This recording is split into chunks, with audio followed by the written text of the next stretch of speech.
हर हर महादेव। दोस्तों, क्या आपने कभी सोचा है कि जो चीजें हमें सबसे ज्यादा प्यारी होती हैं वही हमें सबसे ज्यादा तकलीफ क्यों देती हैं? रिश्ते, पैसा, सपने, पहचान, क्या ये सब हमें खुशी देते हैं या जकड़ लेते हैं?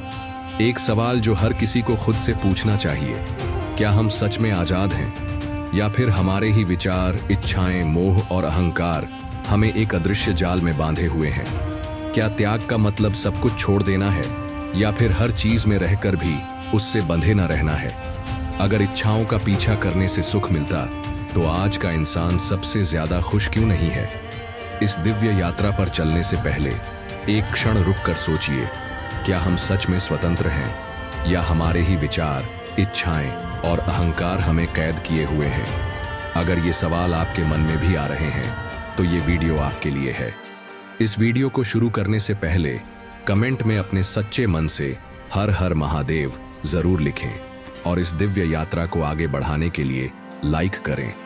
अब हम चलते हैं इस यात्रा में गहराई से उतरने, जहां हम समझेंगे कि त्याग केवल हाथों से नहीं बल्कि मन और आत्मा से किया जाता है। त्याग और मोह सबसे बड़ा धोखा। हम अक्सर यह सोचते हैं कि मोह और प्रेम एक ही चीज है, लेकिन यह सच नहीं है। प्रेम में स्वतंत्रता होती है, जबकि मोह में डर। प्रेम में अपनापन होता है, लेकिन मोह में अधिकार। जब कोई कहता है यह मेरा है, इसे मैं कभी खोना नहीं चाहता, तो वहां प्रेम नहीं, मोह होता है। भगवद गीता में श्री कृष्ण कहते हैं, तस्मादसक्तः सततम कार्यम कर्म समाचर, असक्तो ह्याचरण कर्म परम आपनोति पुरुषः। इसका अर्थ यह नहीं कि अपने अपनों को छोड़ दें, बल्कि यह कि उनके प्रति अपनी जिद छोड़ दें, उनसे कुछ पाने की उम्मीद छोड़ दें। जब हम किसी को पकड़कर रखते हैं तो वह हमारा बोझ बन जाता है, लेकिन जब उसे मुक्त कर देते हैं तो वही रिश्ता पवित्र बन जाता है। सोचिए, एक पक्षी को अगर हम अपने हाथ में कसकर पकड़ लें तो क्या होगा? वो घुट जाएगा, लेकिन अगर हम उसे खुला छोड़ दें तो वो हमें बार बार लौट कर मिलेगा। रिश्तों में भी यही होता है। जब हम किसी को पकड़ कर रखते हैं तो वो एक बोझ बन जाता है, लेकिन जब हम उसे मुक्त कर देते हैं तो वह और गहरा हो जाता है। हमारे रिश्ते हमें सबसे ज्यादा बांधते हैं। हम परिवार से, दोस्तों से, समाज से जुड़े होते हैं, लेकिन समस्या तब आती है जब ये संबंध मोह में बदल जाते हैं। रामायण में एक बहुत सुंदर कथा आती है। जब भरत जी भगवान श्री राम को वापस लाने के लिए जंगल गए तो उन्होंने कहा, राज्य तो आपका है, माता ने अन्याय किया, कृपा करके लौट आइए। लेकिन भगवान राम ने कहा, भरत, यह राज्य तुम्हारा भी नहीं, मेरा भी नहीं, यह सिर्फ प्रभु का है और मैं यहां उन्हीं की आज्ञा से आया हूं। भगवान श्री राम संसार में रहकर भी उससे परे थे। उन्होंने अपने पिता की आज्ञा मानी, माता की सेवा की, पत्नी का सम्मान किया, भाई से प्रेम किया, लेकिन किसी भी रिश्ते में आसक्त नहीं हुए। यही असली कला है, सब कुछ करना लेकिन भीतर से परमात्मा में रहना। भगवान श्री कृष्ण ने गीता में अर्जुन को यही सिखाया था। अर्जुन रणभूमि में थे, जहां मोह, संबंध, कर्तव्य और दुविधा थी, लेकिन श्री कृष्ण ने उन्हें यह बताया कि तू सब कुछ कर, लेकिन तू कर्ता मत बन। गीता में कहा गया है, कर्मण्येवाधिकारस्ते मा फलेषु कदाचन, अर्थात तुझे कर्म करने का अधिकार है, लेकिन उसके फल की चिंता करने का नहीं। यहां एक बहुत बड़ा रहस्य छिपा है। संसार में रहकर भी उससे मुक्त होने का मार्ग कर्तापन छोड़ना है। हम सब कुछ करते हैं, लेकिन उस मैं की भावना के साथ। अगर वह मैं हट जाए तो फिर बचता क्या है? बस भगवान, बस वही परम सत्य। जब हर काम को यह मानकर किया जाए कि मैं नहीं कर रहा, भगवान मुझसे करवा रहे हैं, तो फिर किस बात का तनाव? त्याग और अहंकार सबसे कठिन परीक्षा। हम सब महसूस करते हैं कि जब कोई हमारी बात को काटता है, हमारी सोच से अलग कुछ कहता है, तो सबसे ज्यादा चोट कहां लगती है? हमारे अहंकार पर। और यही अहंकार सबसे बड़ा बंधन है। शिव पुराण में कहा गया है, अहंकार ही आत्मा का सबसे बड़ा शत्रु है। जब तक अहंकार है तब तक परमात्मा की अनुभूति नहीं हो सकती। जब तक मैं रहेगा तब तक शिव प्रकट नहीं होंगे। जब तक मेरा रहेगा तब तक परम नहीं मिलेगा। तो क्या हम अहंकार का त्याग करने के लिए तैयार हैं? त्याग और इच्छाएं सबसे बड़ा जाल। मनुष्य की सबसे बड़ी समस्या यही है कि उसकी इच्छाएं कभी खत्म नहीं होती। एक इच्छा पूरी होती है तो दूसरी जन्म ले लेती है। और इसी चक्र में जीवन बीत जाता है। लेकिन क्या हमें वाकई इन इच्छाओं की जरूरत है, या ये केवल हमें एक अनजाने डर में बांधकर रखती हैं? भगवद गीता में भगवान श्री कृष्ण कहते हैं, विहाय कामान्यः सर्वान् पुमांश्चरति निःस्पृहः निर्ममो निरहंकारः स शान्तिमधिगच्छति। अर्थात जो व्यक्ति अपनी इच्छाओं को छोड़कर, निष्प्रह होकर, मेरा तेरा के भाव से मुक्त होकर और अहंकार से रहित होकर जीवन जीता है, वही सच्ची शांति को प्राप्त करता है। तो क्या इसका मतलब यह है कि हमें कुछ भी नहीं चाहिए? नहीं, इसका अर्थ यह है कि हमें इच्छाओं का त्याग करना है, लेकिन अपने कर्तव्यों को निभाते हुए। यही असली त्याग है, रहते संसार में पर संसार से परे। त्याग और विचार सबसे बड़ा बंधन। मनुष्य का सबसे बड़ा बंधन उसके विचार ही हैं। दिन रात हमारा मन कुछ न कुछ सोचता रहता है। क्या होगा अगर मैं असफल हो गया? लोग क्या कहेंगे? अगर मेरी इच्छाएं पूरी नहीं हुई तो? लेकिन कभी सोचा है कि इन विचारों ने हमें कैद कर रखा है? उपनिषदों में कहा गया है, मन एव मनुष्याणाम कारणम बंध मोक्षयोः, अर्थात मन ही बंधन और मन ही मोक्ष का कारण है। अब सवाल यह उठता है, इस मन को मुक्त कैसे करें? त्याग से। त्याग का नाम सुनते ही अक्सर मन में एक ही छवि उभरती है, कोई सन्यासी जिसने घर छोड़ दिया, परिवार छोड़ दिया और जंगल में चला गया।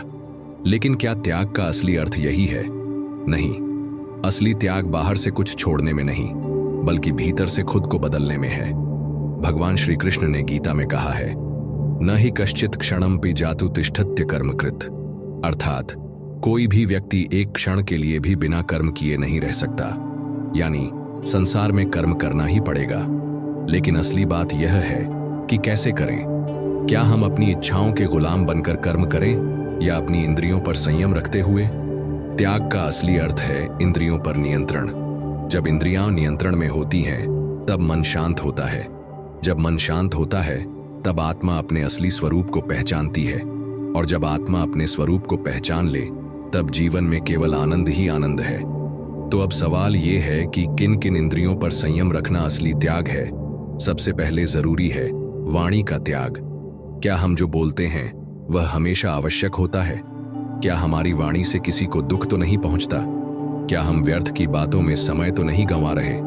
भगवान राम जब वनवास जा रहे थे, तब लक्ष्मण को उन्होंने एक सीख दी कि वाणी को ऐसा रखो कि वह अमृत समान लगे, लेकिन अगर गलत बोल जाओ तो वह विष से भी अधिक घातक हो जाती है। त्याग का अर्थ है अपनी वाणी को संयमित रखना। जहां जरूरत हो वहीं बोलना, कटु वचन न बोलना, निंदा से बचना और हमेशा मधुर वाणी बोलना।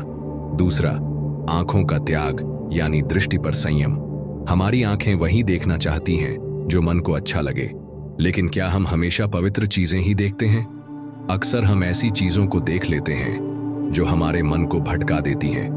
भगवान श्री कृष्ण ने अर्जुन से कहा, योगी वह है जो अपनी दृष्टि को विषयों से हटाकर केवल आत्मा पर टिकाता है। त्याग का अर्थ है अपनी दृष्टि को पवित्र बनाना। तीसरा, कानों का त्याग यानी श्रवण पर संयम। हमारे कान क्या सुनते हैं? निंदा, अपशब्द, विवाद, झूठ, गंदी बातें। ये सब सुनने से मन भी वैसा ही बनने लगता है। संत तुलसीदास जी ने कहा है, संगत से गुण उपजते हैं और संगत से अवगुण। त्याग का अर्थ है व्यर्थ की बातें सुनना बंद करना और भगवान के नाम, भजन, कीर्तन और सत्संग सुनना। निंदा, झूठ और व्यर्थ की बातें सुनने से बचें। भगवद गीता, रामायण, महाभारत और संतों के प्रवचन सुने। मौन का अभ्यास करें, क्योंकि जब हम कम सुनेंगे तो मन भी शांत रहेगा। चौथा है स्पर्श का त्याग।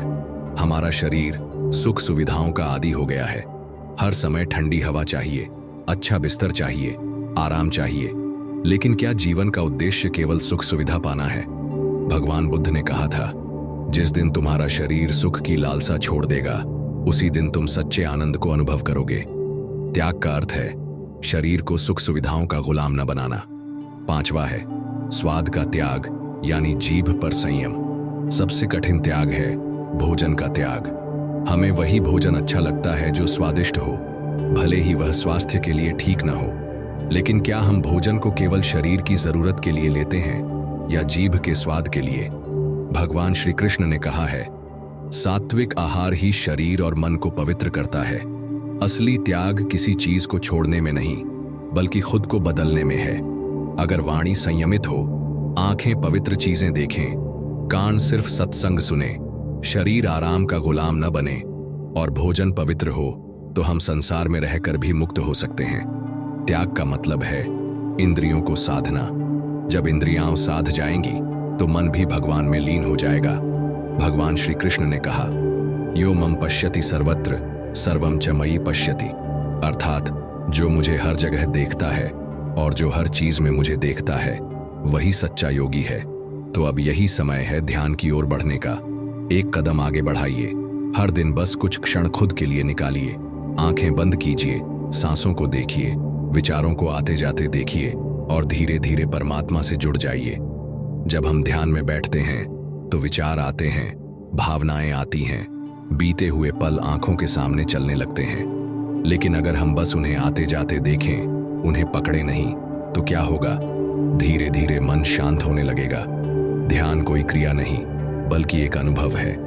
यह अनुभव तब आता है जब हम अपनी इंद्रियों को साधते हुए, संसार में रहते हुए भी संसार से जुड़े नहीं रहते। जब हम यह समझ जाते हैं कि हम सिर्फ शरीर या मन नहीं हैं, बल्कि उस परम सत्ता का ही अंश हैं। भगवान शिव ध्यान की ही मूर्ति है। वह साक्षात विरक्ति और ज्ञान के प्रतीक हैं। जब हम ध्यान में बैठते हैं तो शिव के साक्षात स्वरूप को अपने भीतर महसूस कर सकते हैं। ध्यान हमें सिखाता है कि कोई विचार हमारा नहीं है, कोई भावना हमारी नहीं है, हम तो बस एक साक्षी हैं। और जब यह साक्षी भाव आ जाता है तब भीतर से हर चीज का त्याग अपने आप हो जाता है। भगवान श्री कृष्ण कहते हैं, ध्यान योग परः नित्यम वैराग्यम समुपाश्रितः, अर्थात जो ध्यान में स्थित रहता है और वैराग्य को अपनाता है वही परम आनंद को प्राप्त करता है। अगर यह वीडियो आपके दिल को छू गई तो कमेंट में हर हर महादेव जरूर लिखें। आपका एक प्यारा सा कमेंट हमें और भी ऊर्जा देता है कि हम ऐसे ही ज्ञान आप तक पहुंचाते रहें। अगर यह वीडियो पसंद आया तो इसे लाइक करें और अपने अपनों तक जरूर पहुंचाएं। और अगर आप हमारे साथ इस आध्यात्मिक यात्रा में जुड़े रहना चाहते हैं तो चैनल को सब्सक्राइब करना ना भूलें। हर हर महादेव, जय महाकाल।